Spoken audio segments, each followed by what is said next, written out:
Handa ka na bang masaksihan ang mga talent ng iyong ETUlay tutors?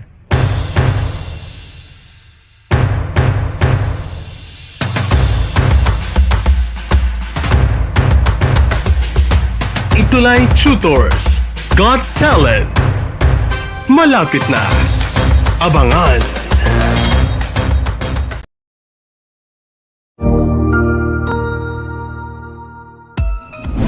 Mabuhay! Good day to all! I am your tutor Madge. Welcome to ETUlay, a free online tutorial, an initiative of the Department of Education, Information and Communications Technology Service, Educational Technology Unit, ICTS EdTech. This program is aimed at helping and assisting learners from kindergarten, senior high school, ALS, Alive and SPED learners. Aside from answering the modules, the ETUlay is offering programs which you will surely look forward to. Together with our parents and teachers, the ETUlay will bridge the gaps where difficulty and ease meet in learning new knowledge and skills. So, let us prepare our modules, pen and paper. Ready your mind to see and hear worthwhile and interesting lessons. Let us now study and learn, together with our volunteer online tutors. Tara na!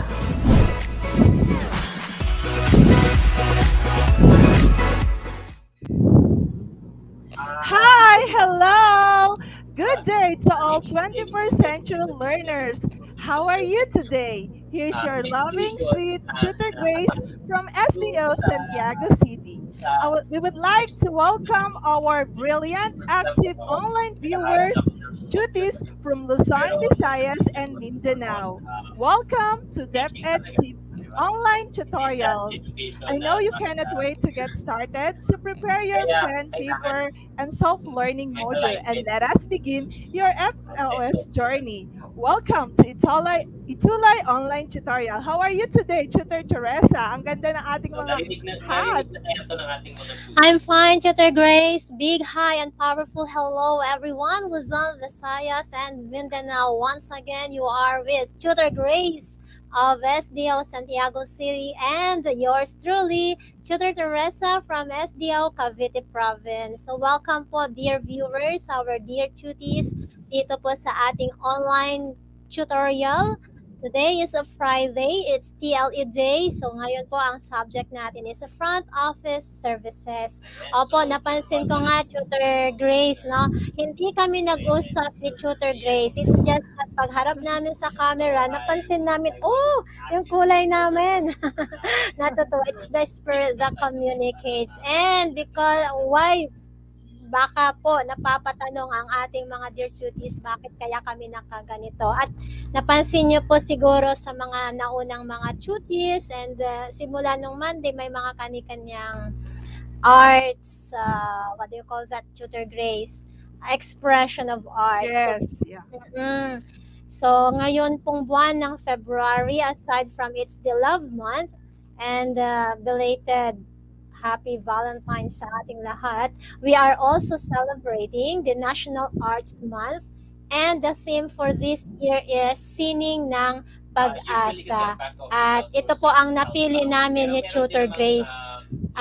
Nagsombrero. Ewan ko, wala lang ako makita sombrero. Tutor Grace, ano ba ang naging deciding factor niya? Bakit naging ganyan din ang outfit ninyo? Actually, pag sinabing sombrero, ito yung authority and power ibig sabihin. Okay? At bilang pagsuporta po sa National Arts Month, kami po ni Tutor Teresa ay nagsuot ng something na parang ma-express namin yung arts mula sa aming sarili. So, ayan po, happy watching and good day to Christopher Andrew S. Respicio, grade 8 from Ramona Integrated School, Anganadan, West District, SDO, Isabela. Happy watching! Happy watching po and please don't forget to like and share at mag-comment din po kung saan po ang inyong school and location para ma-acknowledge po namin kayo. Again, sa Tutor Grace, today is the first week of the third quarter at pasadahan natin ng kaunti. Ano ba yung mga pag-aaralan natin for the next 8 weeks? here in TLE 9, ETUlay ng Front Office Services. So for week 1, we have the topic monitoring financial transactions, and week 2, completing routine records and reports. How about week 3 and 4, Tutor Grace? Yes, and for week 3, conducting self-evaluation on the required performance rating. And for week 4, providing on-club information services and process membership. Okay, and for our week 5, or week 6 rather, week 5, effective selling techniques, and for week 6, the consumer decision process. And And And for the week 7, conduct self-evaluation and the required performance rating. So yung po yung mga topic namin from week 1 to week 7 ng quarter 3. So handa na ba kayo, dearest duties? handa na sila, Tutor Grace. That's why let's move on to our topic for this afternoon. It's on monitoring financial transactions, and our objective is to determine the night audit process. But before we proceed on that, Tutor Grace, and to our dear tuties, no, shout out muna tayo sa mga students and teachers ng Ternate West National High School, Ternate District, and gayon din po sa Sensayon National High School, SDO, Santiago City na po. Opo, Thank you pakishare so po ang much. ating mga Yes. Yes, Tutor galing para Teresa. sa afternoon na ito. Okay, Tutor Grace, so let's have a review of our previous lesson. Tutor Grace, medyo maingay pa ang aking katabi. Naunawaan na ang ating mga dearest duties yan dahil alam nyo po sa pagkakaalam ng bawat isa, tutor din po ang partner ni Tutor Teresa. So let us proceed to our previous lesson. So ano nga po ba yung night auditor? So sa ating online duties, iniimbitahan po namin ang bawat isa sa inyo na i-comment nyo po muna ano ba yung night auditor. And number 2, what are the major function and roles of a night auditor? Ayan. So, ito yung mga magbabalik-aral tayo. Ano ba yung mga natutunan natin nung week 7? Actually po, ang week namin for quarter 3 ay continuation ng quarter 2. Diba? Dahil naging advance po kami sa aming mga lesson. Ayan. So, Tutor Teresa, what is a night auditor? Ayan, thank you, Tutor Grace. And hintayin namin ang inyong mga comments, dear tuties. Ano po ang sagot ninyo sa mga review natin? Pag nag-face to face tayo, nagtatanong ang teacher natin no, na what have you learned from our previous lesson? Kunwari kahapon po, or ano po naaalala natin? So dito naman, magtatanong din kami ni Tutor Grace, ano po naaalala natin? Siguro mga 2 weeks ago, napakatawa na rin po natin itong lesson na ito. What is a night auditor? So a night auditor is a person or a team, marami po sila, that works mainly at night at the reception of the hotel and holds the duties of both the front desk officer sometimes and at the same time an accountant. So depende sa kung ano yung policy or ginagawa sa hotel, the duties and responsibilities of the night auditor increases. But mainly, pag sinabi natin kasing auditor, taga-check yan, taga-balance yan. Tali ba yung lahat ng transactions ng mga guests natin sa hawak din na cash ng front office. At hindi lang sa front office, minsan sa kabuuan ng hotel. Pero for this session and for the sake of our subject, we will be focusing sa ating night auditor sa front office.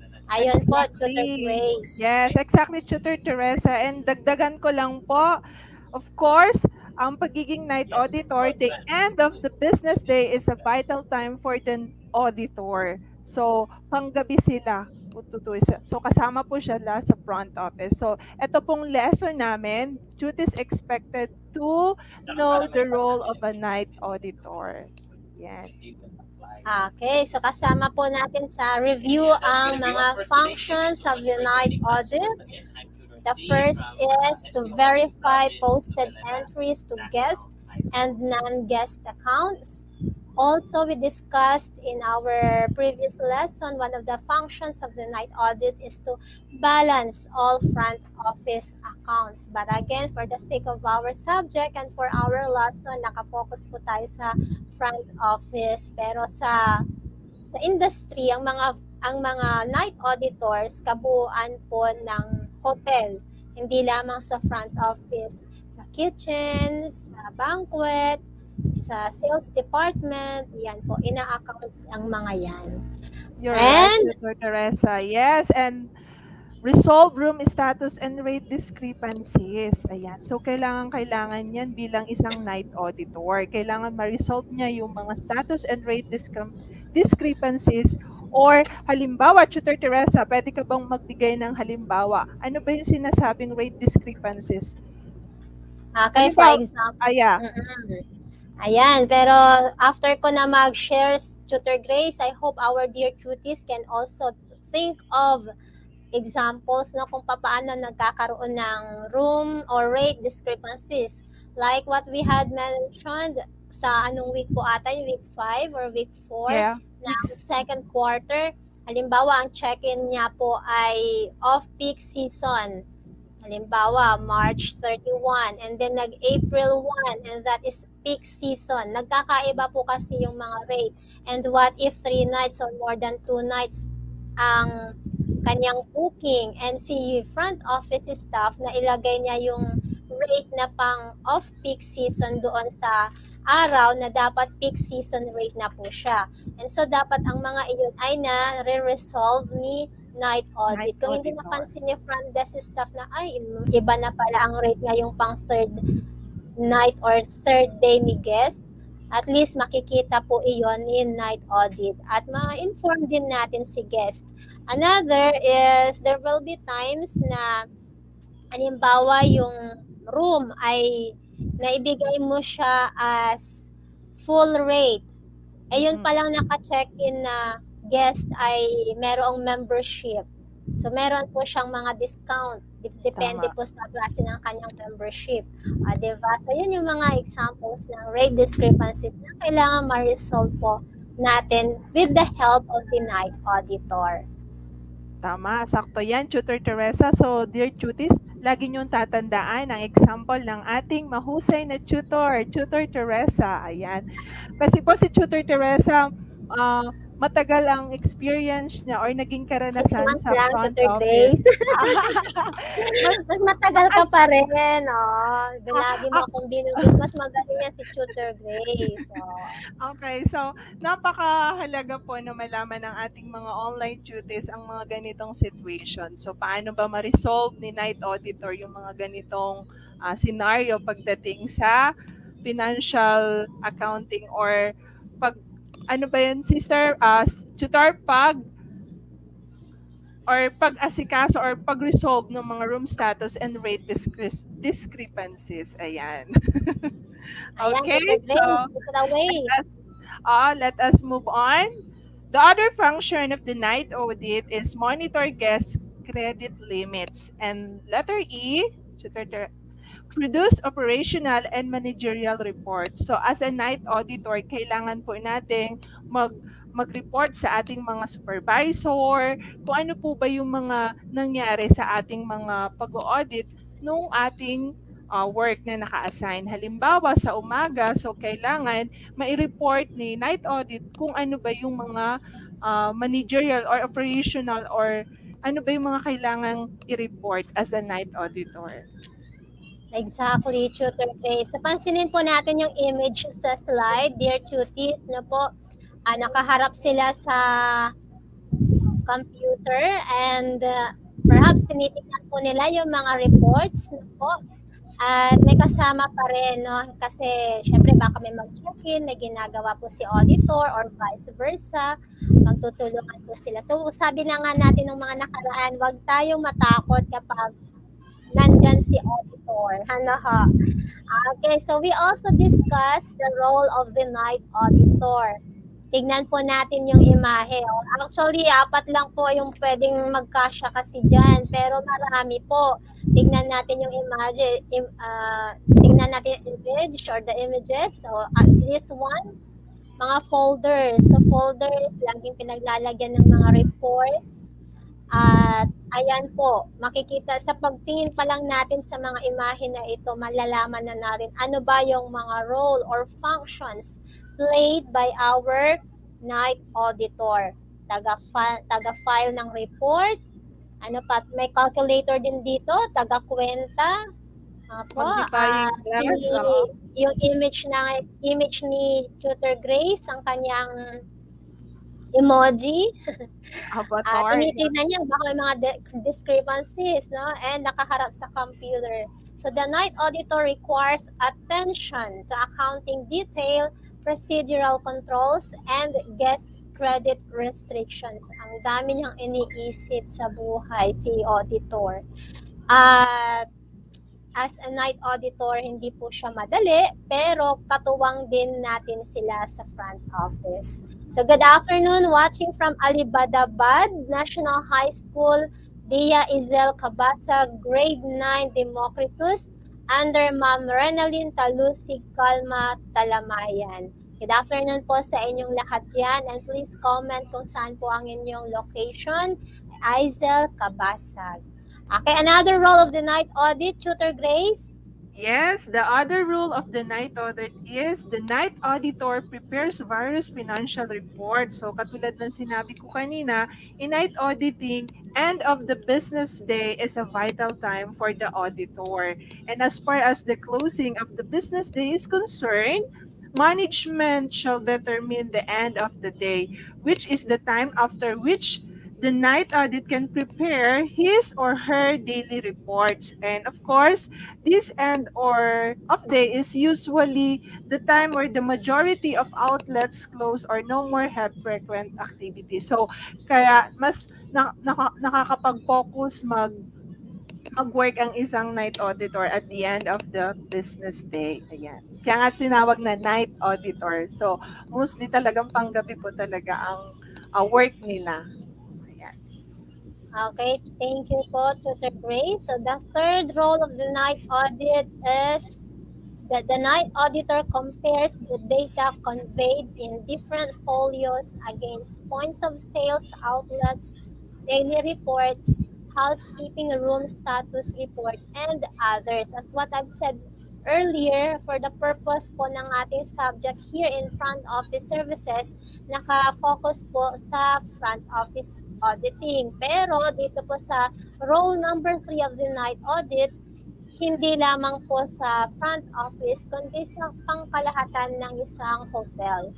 Mayroong housekeeping, sales, and others. So the night auditor shall always compare the data conveyed in different folios. So this is called cross-referencing. And this is vital procedure in the internal control. Kasi makikita dyan pag nag-cross-reference, bakit mataas ang sales, halimbawa, pero halos wala namang check-in or vice versa. Makikita dyan, there's something wrong, di ba? Kung sakali man. Pero sana wala po. Pero si night auditor, tignan po natin si image na yan. Tinitignan niya lahat ng yan. Hindi madali, pero kaya yan. Ano po, Tutor Grace? Yes, hindi madali maging night auditor pero alam ko na kapag ito ay nagawa natin ng maayos is marirewardan din tayo. Okay, so the fourth is jobs Dito na tayo, Tutor Grace. Yes, Tutor Teresa. So, job description of the night auditor. First, it's track room revenues, occupancy percentage, and other standard hotel operating standard.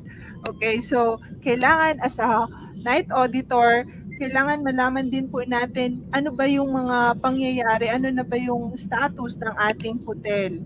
Okay, sa pag-operate ng mga business. So, si night auditor din po ang in charge sa mga gawain na yon. May dadagdag ka pa ba, Tutor Teresa? Yan na po, Tutor Grace. Tama po ang inyong sinabi. Tinitignan ni night auditor po kasi kung ano po yung mas mabentang room. For example, off-peak season, anong mas mabentang room? Peak season, anong mas mabentang room? Para po alam nila paano i-promote ang hotel. So, ina-analyze po nila iyan para po mabigyan din ng idea ang management ano po yung Tama. dapat gawin para po mas ma-market po natin ang ating hotel. Ayan, Exactly, Tutor. lalo na Tutor Teresa kapag siyempre yung night auditor, i-check niya yung status ng ating mga hotel. So may inform din niya ang marketing department kung saan gagawa ngayon sila ng strategy or mga iba't ibang promo para sa ganon is mai-promote palalo ang hotel. At lumaki Exactly, Tutor ang Grace. kita ng isang hotel. Ayan. Exactly, Tutor Grace. Kasi yung mga employees din ng isang hotel, nakasalalay po sa kung paano i-promote ni tawag nito, sales department ang kanilang hotel. Kasi kapag hindi kumikita, ang goodbye sa trabaho, 'di ba? Baka magbawas po, maapektuhan po ang lahat ng kawani ng isang kumpanya or for this to be specific ay dito po sa ating hotel. Tama. Okay, another po na job description of the night auditor is to prepare a daily summary of cash, check, credit card, debit card, gift certificate, and other activities that uh, that occurred at the front desk.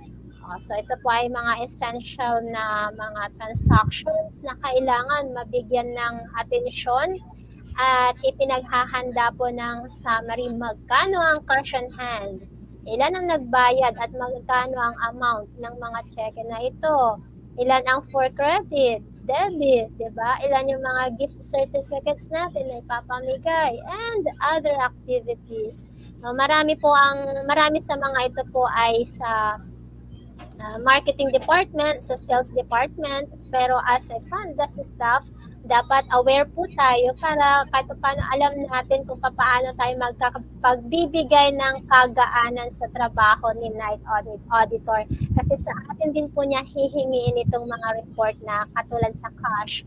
Sa duty po natin, sa pag morning shift tayo, magkano ang na-endorse na cash sa atin, ilan po yung nagbayad, ganyan. Ganon din kapag mag-out ka na sa duty, i-endorse mo ulit yon. So, tingnan din natin para hindi maganda kung sumusobra lagi, no? Wag lang ma-short. Ma-short. Yes. Okay, Tutor Teresa, tama po yan. So, kailangan as a night auditor, magampanan natin ng maayos yung ating mga gawain or mga tasks na kailangan nating magawa sa araw na yon. Thank you, Tutor Teresa. And for number 3, summarize and report the result of operation to front office management. Katulad po ng halimbawa ni Tutor Teresa, so as a night auditor, kailangan ma-summarize niya na yung report kung ano nga ba yung resulta ng kanyang pag-check or pag-audit sa front office. And of course, kailangan din pong i-report din yon sa front office para alam din po. So, kailangan halimbawa ma-inform niya o halimbawa ako ang night auditor, si Tutor Teresa ang isa sa mga front desk officer. So, as a night auditor, pagka-summarize ko nung report kong ginawa, so kailangan kong ma-inform siya. So, ganito, hindi tayo naging tally dito. So, kailangan ma-resolve to. So, ano yung mga kailangan pang gawin? So, syempre, kailangan as a night auditor, ma-resolve mo yung mga ganong situation sa trabaho as a front desk officer. Para si front desk, alam na niya yung gagawin sa susunod. Tama, Tutor Teresa?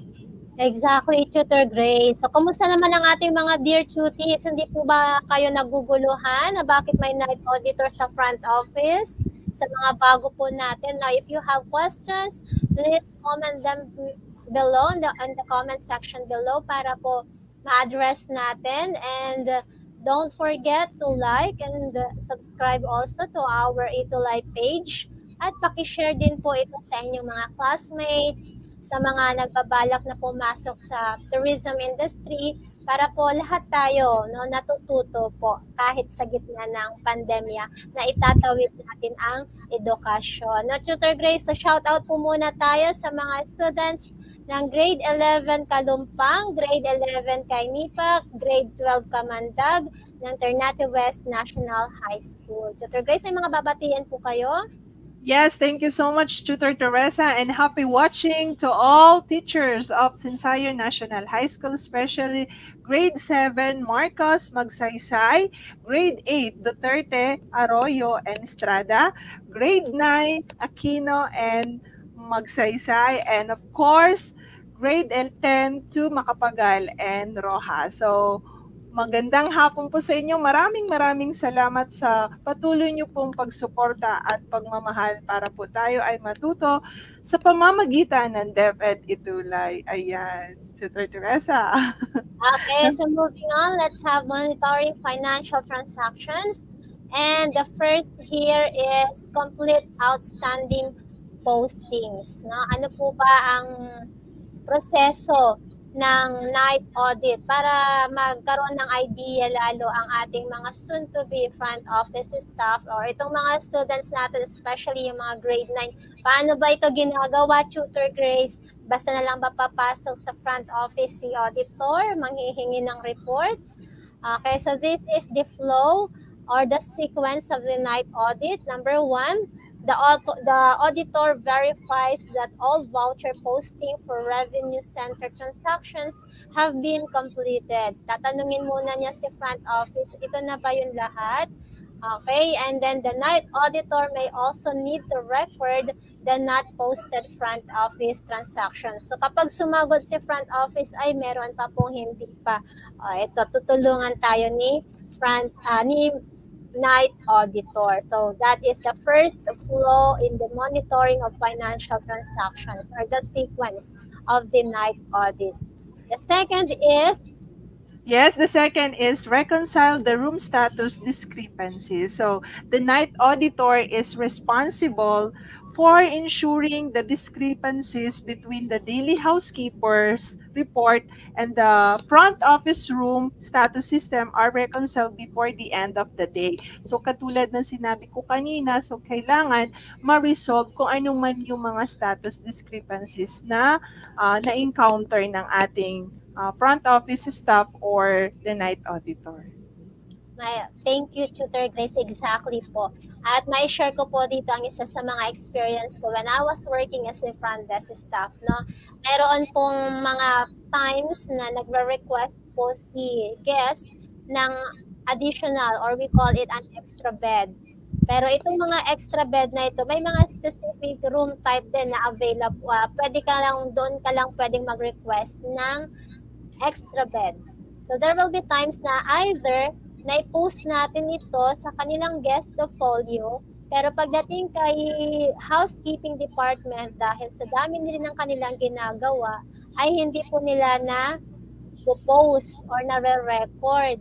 Kaya ang nangyayari, parang sobra ata tayo, pero doon sa inventory ni housekeeping, sakto lang naman or baka kumukulang. So, hahanapin niyo yun. Sumobra tayo, for example, 550 pesos. Saan ito galing?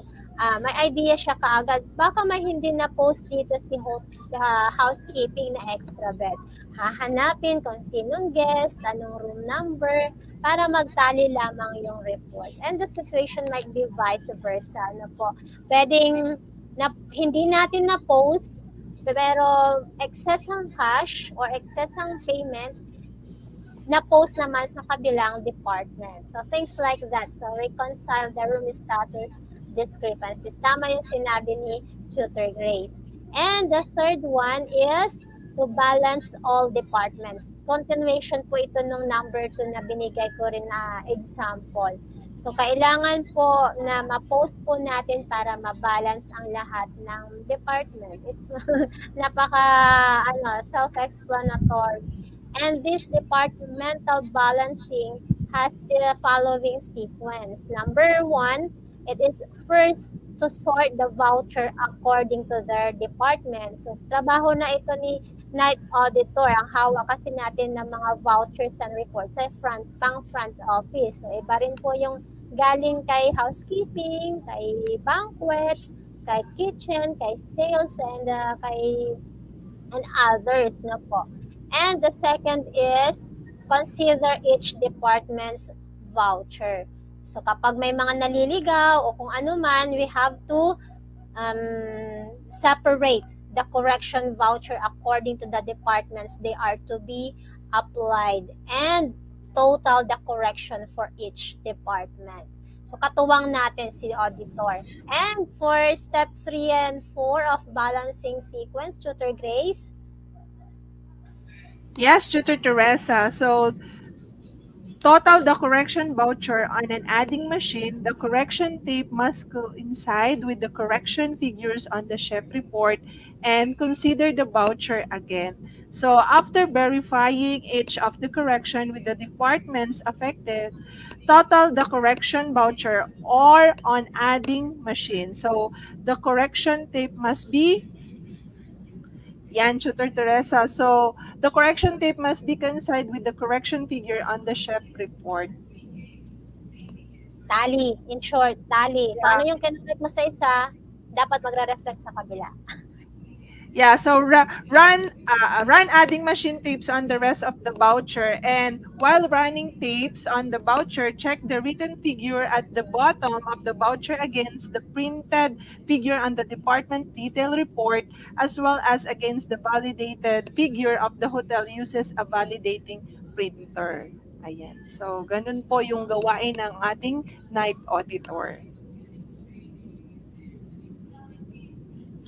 Okay, and consider the voucher again. So ito pong mga steps na ito ay for the night auditor, kung ano nga po yung kanyang chinek, ano yung kanyang nireprint, kung ano po yung kanyang binago, i-consider niya ulit, tignan niya ulit, baka may pag nagbago siya sa umpisa, pagdating sa dulo ay kailangan pang baguhin. So we have to consider, the night auditor have to consider the voucher again.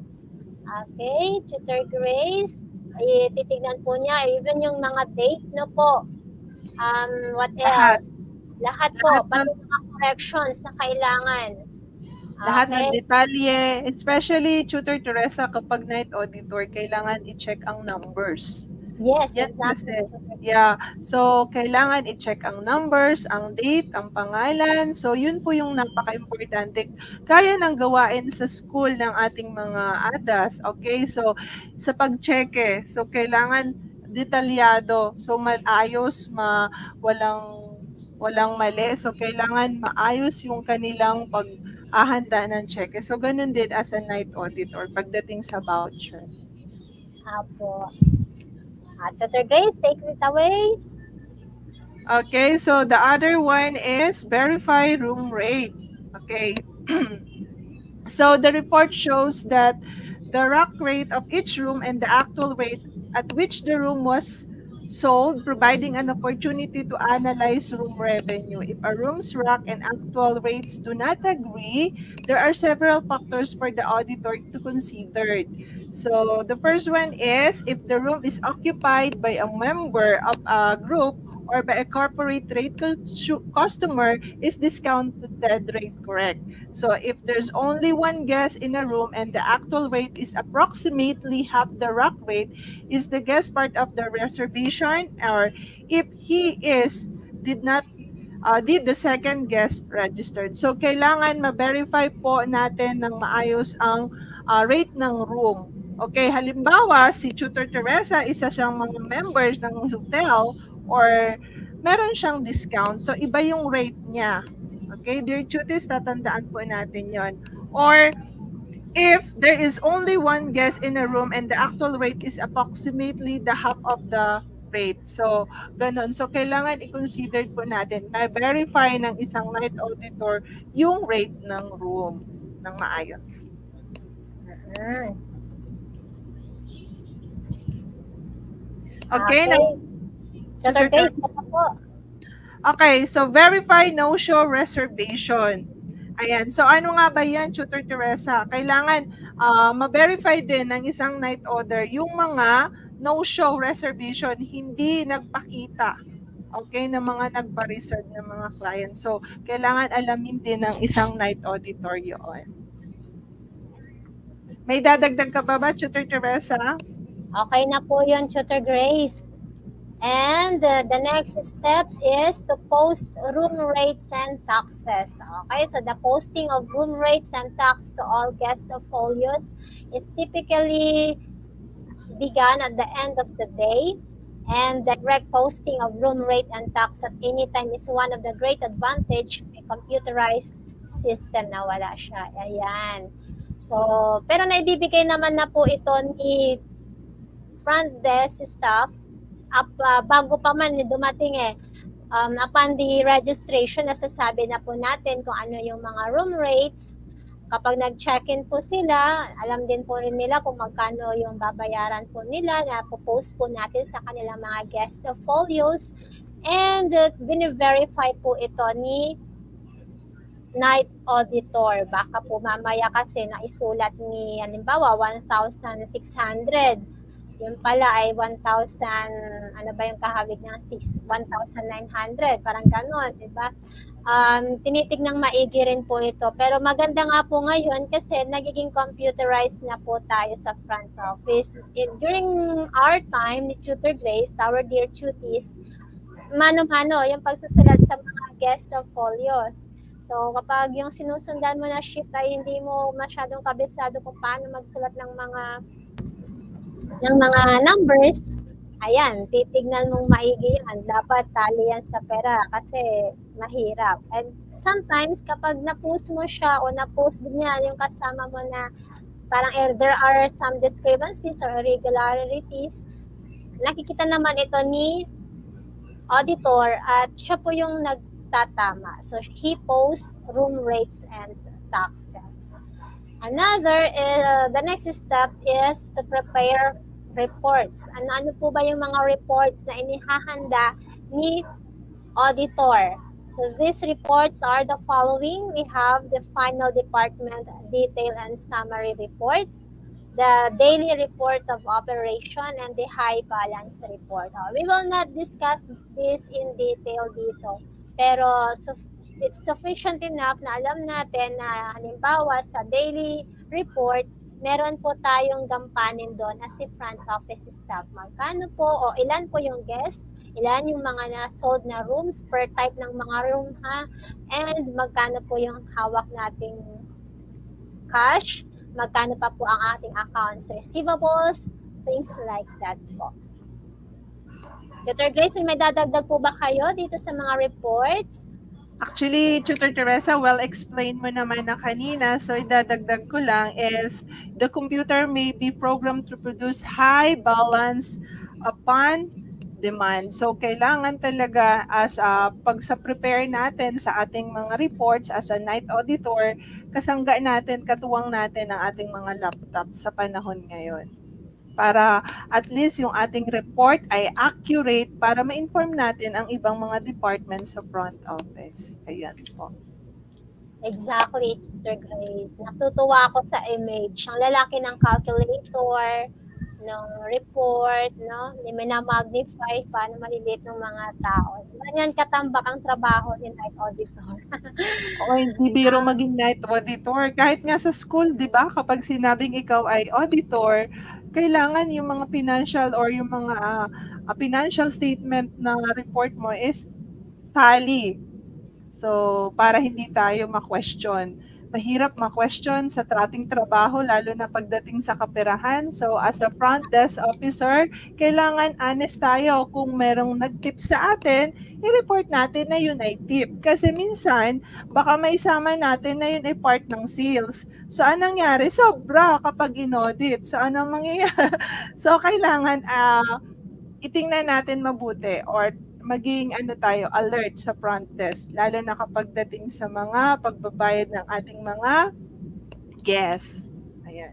Exactly, Tutor Grace. So good afternoon po, Ma'am Vicky Dawang. Thank you for watching.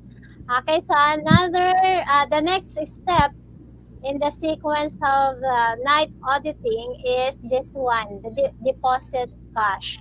Naalala ko po, Tutor Grace, pagka natali po na na-tally na-check na ni night auditor ang mga reports, binibigay rin sa kanya yung cash kasi siya po yung responsible for preparing cash deposit as a part of the audit process. So, hindi na po si front office ang pupunta sa bangko, kundi si auditor na rin. Meron siyang special power. Siya yung hahawak ng mga iyan para i-deposit sa bangko or account ni hotel or ng money ng owner ng business establishment po natin. Ayan, ano man yung mangyari, siya na yung liable doon. And Tama, then, Tutor step Teresa. Then, 9, back up the system. So this step applies only to computerized front office system, and since computer system eliminates the needs of a room rack, reservation card, and variety of other traditional front office form and devices, the front office become very dependent on the proper function with the computer system. So backup report must be run in a timely manner to enable smooth operation of the hotel in the event of computer system failure. Ayan. So kailangan may mga backup lagi, 'di ba? Tutor Teresa, para kung magkaroon man ng is meron tayong makita. exactly, Tutor Grace. And lastly, you have to, as the night auditor, distribute the report. So, ano ba yung mga sensitive nature ng ating mga transactions? The night auditor must take care of this and report deliver appropriate report in a meaningful format and a timely manner. So ito po yung final step in the audit routine. Ano man yung kahinatnan ng pagka-audit o ng pagkaka-audit sa bawat department ng hotel ni night on the auditor, nakakarating po iyan sa management, nakakarating po iyan sa mga may-ari. Okay po, I hope malinaw ang aming mga pagpapaliwanag, dear tuties. And moving on, what have you learned? So, paki-comment po sa comment section, pakisulat po sa comment section, ano po ang inyong sagot sa mga sumusunod na mga katanungan. You may also write your answers in your notebook or in your paper. Depende po kung baka ito ay naipamigay sa inyo sa mga learning activity sheets. So the direction for this is in your own understanding, briefly explain the following questions on your answer sheet. Number 1, what is the purpose of conducting a night audit? Tutor Grace? Yes, Tutor Teresa. So, shout out po sa aking mga grade 9 students. So, ayan po, isa sa mga binigay ko sa kanilang gawain ay ang sagutan ng ating session sa araw na to. So, hindi man po sila nakakonect, sabi ko sa kanila, team replay daw sila. Okay? So, nagkakaroon po kasi ng poor connection. So, para sa aming mga online tutors, sa aking mga estudyante ni Tutor Teresa, ano nga ba yung inyong natutunan sa araw na to? So, what is the purpose of conducting a night audit? So, ano ba yung layunin natin? Bakit tayo nagka-conduct? Or bakit may tinatawag na night auditor? Bakit kailangan magkaroon ng isang company or isang hotel or ang isang business ng auditor? Ayan. Next question, Tutor Teresa. Sa akin, Tutor Grace, may dagdag ko lamang po bukod sa kanilang mga personal na mga sagot. Sa akin, simple lang, para matrack ang lahat. So, the word May trap. lahat sinasabi ni Tutor Teresa. Lahat po yan, debits, credits, cash on hand, accounts payables, accounts receivables. So, depende po sa ating mga dear tuties, you may also send your answers to us. Tutor Mian Grace and Salvador and Tutor Maria Teresa Delia. The next question is, what are the responsibilities of a night auditor? Sa haba ng mga discussions natin this afternoon, and if you were not able to watch the live session, pwede nyo rin pong mapanood ito sa ating DepEd ETUlay page, DepEd EdTech Unit Facebook page po. Naka-post po ang mga sessions natin dito. So what are the responsibilities? Napakadami po. Nun, depende sa inyong subject teacher kung ilan po hinihingi po niya. Pero para sa amin ni Tutor Grace, kung makapag-comment po kayo ng at least one, masaya po kami na naitulay natin ang ating pag-aaral sa front office services this afternoon. No, Tutor Grace? Tama, Tutor Teresa. At para sa ating pangatlo, how do you think the night audit will affect the operating procedure of the hotel? So, sagutin po natin yan. Isulat sa ating mga yellow pad or one whole. At ito po ay pwede nyong i-screenshot at i-PM sa amin or ipadala sa aming mga messenger. So, masayang-masaya po kami sa araw na to dahil alam po namin na kami ay may na-share na naman ng panibagong aralin tungkol sa night auditing. Okay, Tutor Teresa? Okay, ito na po yung huli. Huwag po kayo mag-alala. Ito na po yung huli. So this one, the direction is to evaluate yourself by completing the self-check. After each item, place an X in the box that best describes your accomplishment. If a performance element was not applicable or impossible to accomplish, place an X in the NA or not applicable box. So makikita nyo rin po ito sa inyong mga self-learning modules. So ito po ay self-evaluation. NA stands for not applicable, NO not fulfilled, partially fulfilled, and fully fulfilled. So these are the level of performances. So did you, dear tutees, check transactions to ensure that they have been carried out in accordance with establishment procedures? Lalo na po kapag nag-face-to-face na po, no? May mga examples ng ating mga subject teachers, how the night auditor and the front office staff work together to ensure that they have carried out in accordance yung mga discuss natin na role and the night audit sequence of the night auditor. Okay, so is it NA, not fulfilled, partially fulfilled, or fully fulfilled? Second, did you check balances prepared by others to ensure that they are accurate? And Tutor Grace? Yes, and for third, did you resolve financial discrepancies according to level of responsibility? And for the last is, did you monitor system and provide feedback?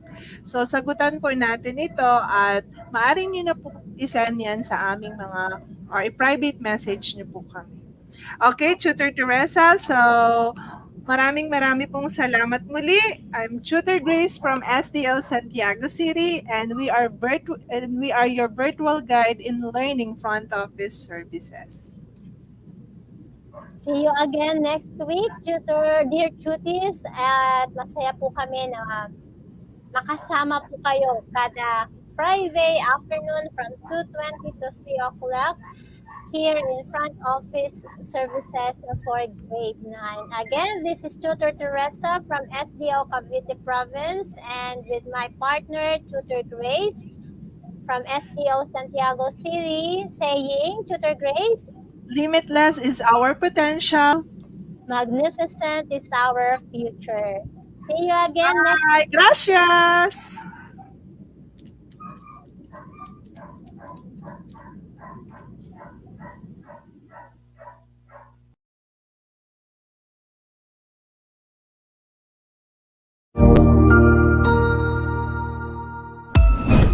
Ang husay naman!